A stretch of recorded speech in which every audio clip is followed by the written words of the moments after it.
Hello friends, सोचो एक VIP party चल रही है और गेट पर एक सिक्योरिटी गार्ड खड़ा है, ठीक है। और वो हर किसी को अंदर नहीं जाने दे रहा है, वो सिर्फ इनवाइटेड गेस्ट्स की ही एंट्री करा सकता है। और अंदर जाने के बाद भी हर रूम में एक्सेसिबिलिटी नहीं है, ठीक है। तो ऐसा होता है। तो मैथमेटिक्स में भी एग्जैक्टली ऐसा ही होता है। जो वैल्यूज फंक्शन के अंदर में एंटर कर सकते हैं, ठीक है, जैसे कि एक फंक्शन है तो वो हमारे डोमेन होते हैं। वैल्यूज अंदर, जैसे कि यहाँ पे x क्या क्या हो सकता है वो हमारा डोमेन हो जाता है। और जो वैल्यूज फंक्शन का, ठीक है, जो फंक्शन को ही प्रोड्यूस करे वो हमारा रेंज होता है। जैसे कि रूट एफ एक्स, जो ये वैल्यूज आएगा वो हमारा रूट एक्स जो है वही हमारा रेंज है। डोमेन क्या है हमारा, एक्स से क्या क्या वैल्यूज इंटर कर सकते हैं और क्या क्या प्रोड्यूस हो सकता है, तो डोमेन जो है वो एक्स हो जाएगा। क्या क्या हम डाल सकते हैं, और जो रेंज है वो पूरी वैल्यूज एफ एक्स को ही रेंज कहते हैं। क्या क्या आ सकता है, क्या क्या प्रोड्यूस हो सकता है, आउटपुट क्या क्या हो सकता है, उसे रेंज कहते हैं। तो इससे पहले हम लोग डोमेन रेंज के बारे में बहुत डिस्कशन कर चुके हैं। अलजेब्रिक फंक्शंस में सबसे पहला एक टाइप होता है x to the power n। ये दो तरह का हो सकता है, या तो इवन पावर हो सकता है या तो ऑड पावर हो सकता है, ठीक है। तो इसका जो डोमेन हो सकता है, मतलब x की वैल्यूज क्या रख सकते हैं, तो हम कुछ भी रख सकते हैं, इसमें कोई दिक्कत नहीं है, ठीक है। y is equal to x square या एक्स क्यूब है, तो इसकी जो डोमेन है वो all real numbers. All real numbers मतलब माइनस इन्फिनिटी से इन्फिनिटी में हम इसका डोमेन रख सकते हैं, डोमेन x की वैल्यूज रख सकते हैं। पर जब हमारा इवन नंबर होगा जैसे एक्स स्क्वायर, तो इसका रेंज क्या हो जाएगा, तो रेंज तो ये सिर्फ पॉजिटिव नंबर ही दे सकता है कि नहीं। एक्स स्क्वायर जो होगा, जैसे कि x मान लीजिए -2 भी है, क्योंकि x माइनस इंफिनिटी से इंफिनिटी हो सकता है, तो इसका स्क्वायर करेंगे तो हमेशा हमको पॉजिटिव मिलेगा, है कि नहीं। तो रेंज हमारा क्या होगा, जब n हमारा इवन नंबर है तो रेंज हमारा 0 से लेकर इन्फिनिटी हो सकता है, ठीक है। पॉजिटिव नंबर हो सकता है, और जीरो कब होगा, जब हमारा x की वैल्यू भी 0 हो जाए। जब हमारा डोमेन में हम 0 डालेंगे तो वो हमारा 0 दे देगा रेंज में। तो इवन जब है तो हमको 0 से इन्फिनिटी दे सकता है, ठीक है। और जब हमारा n ऑड रहेगा, जैसे कि x क्यूब में 3 है, तो हमको रेंज ऑल रियल नंबर्स मिल जाएगा, ठीक। जैसे कि मान लीजिए -2 का पावर क्यूब हमको -8 दे देगा, 2 का पावर क्यूब हमको 8 दे देगा, तो हमको पॉजिटिव निगेटिव सारे ही नंबर्स मिल जाएंगे, ठीक है। तो हमने पहला टाइप देखा जिसमें कि x के पावर्स में कुछ नंबर्स होते हैं, तो ये ऑल रियल नंबर्स देता है, ठीक। डोमेन और रेंज होता है ऑल रियल नंबर जब n ऑड हो, और 0 से इन्फिनिटी जब n इवन रहेगा हमारा, ठीक है। एक सेकंड केस है 1/x to the power n, ठीक है। जैसे कि 1/x स्क्वायर भी हो सकता है या 1/x क्यूब, ठीक है। हम ऑड इवन में 2 और 3 ले रहे हैं, ठीक। तो इसमें हम क्या नहीं रख सकते हैं, x के जगह, डोमेन की बात करें तो x के जगह क्या रख सकते हैं, क्या नहीं रख सकते हैं। तो यहाँ पर जो है ना 0 नहीं हम रख सकते हैं, ठीक है, क्योंकि 1/0 है वो एग्जिस्ट नहीं करता, डज नॉट एग्जिस्ट। तो हमारा जो रेंज जो हमारा जो डोमेन हो जाएगा r-0 हो जाएगा। रियल नंबर में से बस 0 यहाँ नहीं हो सकता है। और रेंज में भी आप देखेंगे इसके जो जब ऑड रहेगा तो हमारा रेंज में भी सारा कुछ मिलेगा, ठीक है। बस हमको ये 0 नहीं दे सकता है, 1/x क्यूब कभी भी 0 नहीं बना सकता है, ठीक है। आप देख लो, जैसे इसको हम कैसे निकालते हैं। अगर हम y लिख दें कि 1/x क्यूब, ठीक है, और फिर हम इसको क्रॉस मल्टीप्लाई ऐसे करें, x क्यूब को लिख सकते हैं 1/y, ठीक है। तो x इज इक्वल टू हम लिखेंगे क्या, 1/y का पावर 1/3, ठीक है। तो अब ये बताइए कि x के एग्जिस्ट करने के लिए y क्या क्या हो सकता है, तो अब यहाँ पे हमको पता चल गया कि y 0 नहीं हो सकता है, क्योंकि y 0 हो जाएगा तो 1/0 बन जाएगा, तो उस केस में x एग्जिस्ट नहीं करेगा। तो y ही क्या है, हमारा रेंज देता है, तो रेंज में हमको 0 नहीं हो सकता है, तो r-0 हो जाएगा, रियल नंबर -0 जब n ऑड है। ठीक है, लेकिन n जब इवन होगा हमारा, जैसे कि यहाँ पे x² था, ठीक है, तो हमको जब x² होगा तो ये ±2 वैल्यूज मिलती है, तो ±1/2 ऐसे होगा, √2 ऐसे होगा।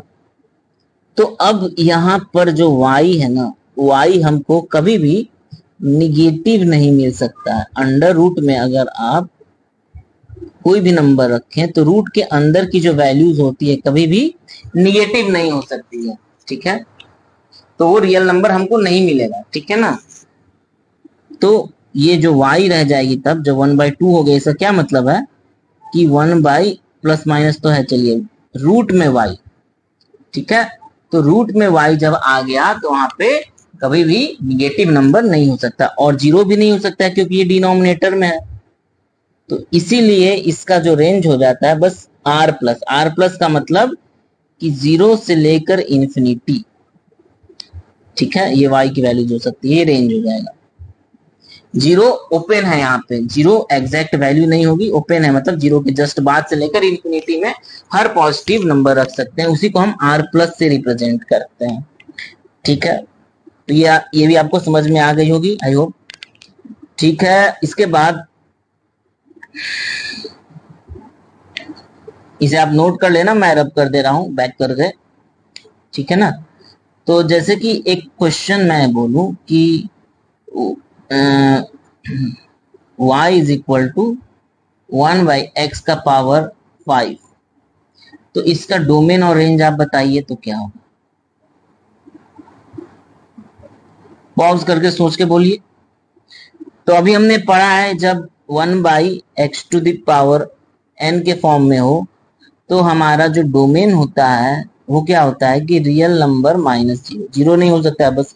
और रेंज क्या होता है कि रियल नंबर -0 होगा जब ऑड है, और हमारा रियल नंबर प्लस होगा, मतलब केवल पॉजिटिव रियल नंबर्स देगा जब जो n है वो इवन है। ठीक है, चलिए तो हम अब नेक्स्ट चीज देखते हैं कि अगर हमारा पावर 1/n हो। ठीक है, अगर x के ही पावर में 1/n हो, जैसे कि 1/n का मतलब है कि वही y is equal to x⁴1/n हो गया, मतलब 1/2 मान ले तो क्या हो जाएगा, √x हो जाएगा। अब हमको पता है, अभी हमने डिस्कस किया कि रूट के अंदर में कभी भी निगेटिव वैल्यूज हो नहीं सकती, तो x की जो वैल्यूज हो सकती है वो 0 से लेकर इंफिनिटी हो सकती है। ठीक है, तो वही हमने देखा r+ यूनियन 0, मतलब इसका मतलब है 0 से लेकर के क्लोज 0 से लेकर के इंफिनिटी तक हो सकता है जब n इवन हुआ। यहाँ n हमने 2 लिया था। ठीक है, और जब n अगर हम ले लें ऑड, जैसे कि 3 ऐसे ले लिए, ठीक, तो उस केस में क्या होगा, x³ ये बन गया। अब यहाँ पे x कुछ भी हो सकता है, जब हमारा पावर 1/n में n अगर ऑड हो तो हम x कुछ भी रख सकते हैं, इसमें कोई दिक्कत नहीं है, इसके अंदर में माइनस प्लस सब कुछ हो सकता है। तो ये हमारा जो डोमेन हो जाएगा ऑल रियल नंबर्स हो जाएगा जब ऑड है यहाँ पे इस केस में। उसी तरीके से जो हमारा रेंज बनेगा वो भी हमको ऑल रियल नंबर्स मिलेगा n ऑड पे, और इवन पे हमको वही r+ यूनियन 0 मिलेगा, मतलब 0 से इंफिनिटी ही मिलेगा। ठीक है, इसको भी आप समझ सकते हैं वैसे ही, y निकाल कर x से x निकाल लेंगे हम इस केस में भी, और देखेंगे y क्या नहीं हो सकता है। जैसे कि हम क्या बोले कि y इज इक्वल टू हमारा दिया हुआ है x⁴1/2, तो हम क्या करेंगे, y निकालने के लिए हम x देखेंगे कि क्या हो सकता है, तो y हो गया √2, सॉरी y² बन गया is equal to x। x की वैल्यू अब क्या क्या हो सकती है। ठीक है, तो इस केस में हमारा सिर्फ और सिर्फ जो y देगा वो क्या होगा कि इसमें कोई दिक्कत नहीं है, पर y क्या होगा, y हमेशा ही जो अंडर रूट में भी होता है वो हमेशा ही एक पॉजिटिव नंबर देगा। ठीक है,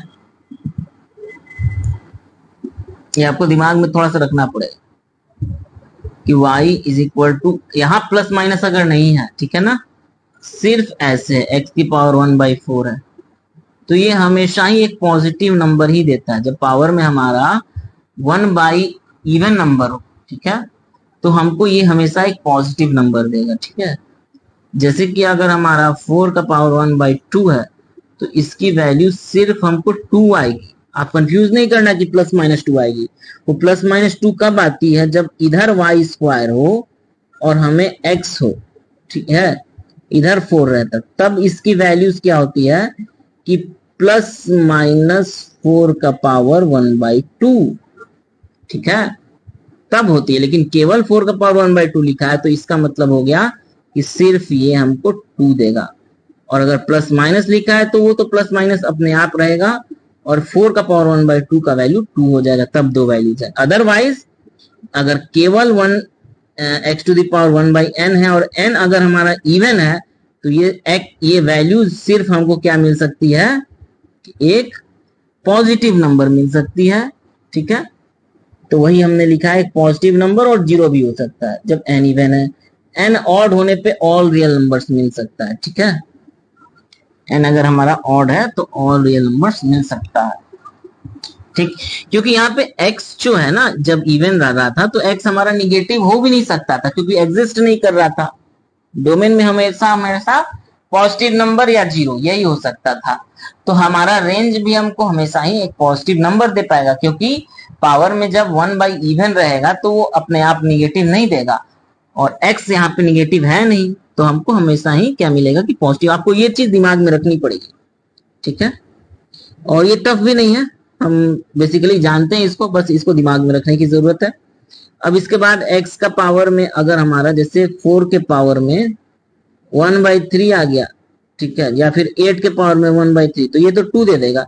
लेकिन यहाँ -8 के पावर में 1/3 आ गया तो -2 भी दे सकता है। तो यहाँ पे जो पावर जब हमारा ऑड रहता है 1/ऑड, तो x की जो वैल्यूज होगी, x की वैल्यूज वो निगेटिव पॉजिटिव दोनों ही हो सकती है। तो उस कारण से जो हमको y मिलेगा वो निगेटिव पॉजिटिव दोनों ही मिलेगा। तो हमारा जो रेंज मिल जाएगा हमको, वो हमको ऑल रियल नंबर्स मिल जाएगा। ठीक है, चलिए उसी तरीके से 1/x to the power 1/n जब रहता है, तो यहाँ पर फिर से हमारा x जो है जीरो नहीं हो सकता है, क्योंकि डिनोमिनेटर में है।